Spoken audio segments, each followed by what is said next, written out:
Mabuhay Philippines! Welcome sa aking YouTube channel. At ito na nga, ang pinag-uusapang Miss Cosmo International 2024 National Costume Show. At pumili lang naman ako ng tatlo na pinakamaganda mga kamabuhay fans. At sa tatlong ito yung sa palagay ko na lutang na lutang ang kanilang mga national costume. At sa tingin ko, sila yung nag-stand out. At number 3 sa akin nga ay itong kasuotang sinuot ni Miss Venezuela. At kitang-kita naman ninyo mga kamabuhay fans ang kanyang performance. At lutang na lutang ang kanyang national costume. Yung projection ay talagang kitang-kita at talagang hinangaan nito ng mga kamabuhay fans sa vlogger. At ang sabi nga nila, si Miss Venezuela daw ay project na project at nailaban niya ng maayos ang national costume na sinuot niya nung national costume show sa Miss Cosmo. At kitang-kita naman na talagang yung kanyang costume ay makulay. At sa tingin ko, ito yung pinaka-best na nasuot ng mga Venezuelan representative. Lalong-lalo na dito sa Miss Cosmo International. At syempre, hindi siya patatalo. Venezuela is Venezuela. Alam naman natin na ang Venezuela pagdating sa larangan ng pageantry ay talagang tinitingala ng mga iba't ibang bansa. At gagawin ng lahat para masungkit lang naman ang inaasam na kauna-unahang Miss Cosmo International 2024. Take note mga kamabuhay fans, ang Miss Cosmo International Philippines or International ay ang kauna-unahang pageant. Kumbaga ito yung kanilang first edition. At alam naman natin na ang Miss Cosmo International ay gustong higitan ang Miss Universe. At syempre, alam naman natin na si Angkol ay nag-i-spy din dahil si Angkol ay hindi rin patatalo. Ang number 2 sa akin mga kamabuhay fans ay ang sinuot naman ni Miss Vietnam, ang host country. At kung titingnan naman ninyo, na talagang ito ay parang nasuot na rin ng Miss Vietnam nung mga previous year sa Miss Universe. At syempre, Vietnamese Vietnam may pasabog dahil sila ang host country at sa kanila gaganapin ang beauty pageant na ito. Talagang hindi mauubusan ang pasabog. At alam naman natin na ang Vietnam ay hindi rin patatalo when it comes to national costume. At tingnan naman ninyo ang kanyang national costume. Inspired ito sa rat. Tingnan ninyo yung kanyang dinalang costume. Yung rat festival.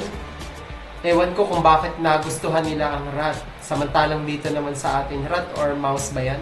Dito sa atin ay ayaw natin ng mga mouse. Pero sa kanila, pinagdiriwang nila ang festival ng mga rat.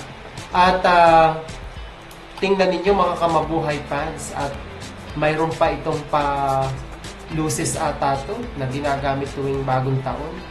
Project na project din ang ating nyo at talagang hindi rin pahuhuli with colorful outfit at may di pasabog-sabog pa, may luces na talaga namang agaw pansin at mapapansin ito ng mga pageant fans. At syempre, lalong-lalo na hindi padadaig ang Vietnam dahil sila ang host country sa kanilang bansa. At syempre, hindi rin natin dapat ipagsawalang bahala dahil ang Vietnam naman ay nitong mga nakaraang years ay talagang mayroon ding mga ibubuga.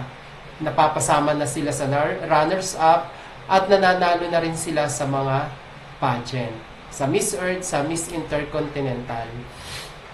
At ito na nga, ang number 1 sa akin, walang iba kung hindi ang Jezebel na sinuot ng ating pambatong si Maria Atisa Manalo. At nasorpresa naman ako sa kanyang sinuot na Jezebel. Kasi nung mga previous years, mga kamabuhay fans, ay nung lumaban siya sa Binibining Pilipinas, ay parang hindi ako kontento sa kanyang isinuot na national costume. Lalong-lalo na dun sa Miss International nung nanalo siya bilang first runner-up na parang may pabalahibo ng manok.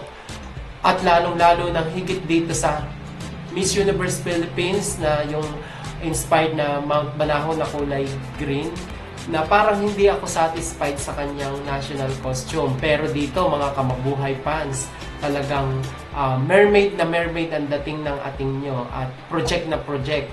Sapagkat sabi ng marami, si Atisa Manalo daw ay kasali sa majorette, bastonera, ay talagang daladalan niya dyan yung kanyang yung pagiging majorette. Tingnan ninyo kung paano niya iwagayway ang kanyang outfit sa kamay. Tingnan ninyo. At yung kulay ng isda, very colorful, orange.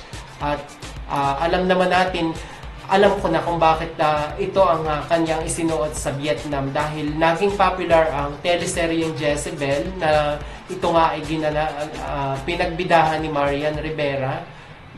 Kung naaalala nyo pa yung previous years na ang Jezebel ay naging popular sa bansang Vietnam. Kaya, syempre, isa ito sa mga strategy ni Atisa Manalo ang suotin ang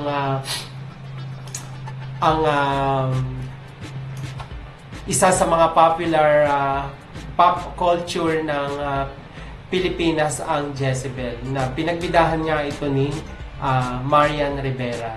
At kung papapansin niyo mga kamabuhay fans, ang suot-suot ni Atisa Manalo ay very colorful, yung orange, at napapansin din niyo na may pabubbles pa yung kanyang costume. Yung pabubbles na yun ay syempre talagang nagpapakita na parang siya ay nasa Dagatlandia at pinuproject niya yung Dagatlandia na may mga bubbles pa. Kulang na lamang ay lagyan niya ng mga coral reefs. Pero ang hirap nun, syempre, mga kamabuhay fans tulad ng Vietnam na nilagyan niya ng background yung kanyang daladalang national costume. Pero okay na rin naman ito, mga kamabuhay fans, dahil kitang-kita naman ninyo ang colorful at talagang parang very authentic yung kanyang national costume. Diba, mga kamabuhay fans?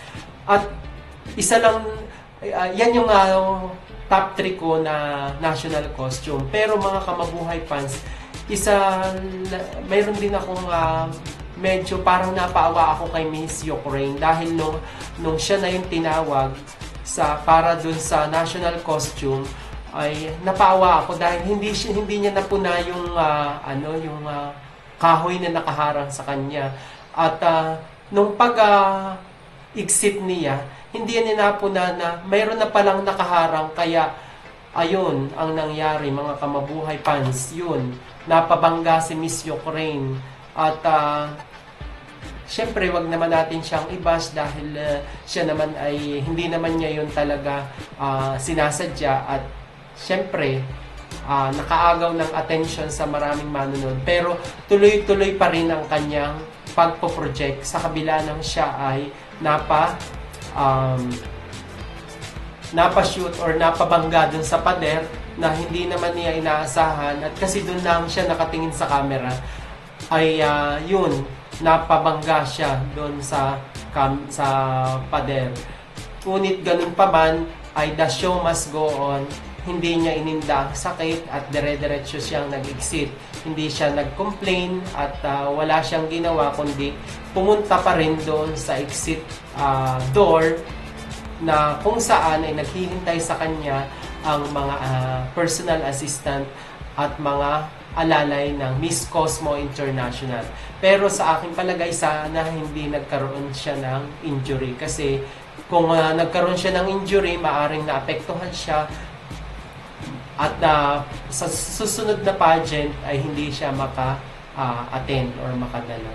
At so yun lang mga Kamabuhay Philippines ang topic natin ngayon. At kung hindi ka pa nagsusubscribe ay huwag kakalimutang i-click ang subscribe button at huwag mo na rin kakalimutang mag-likes at kung at comment para tuloy-tuloy ang ating interaction. Hanggang sa muli, paalam!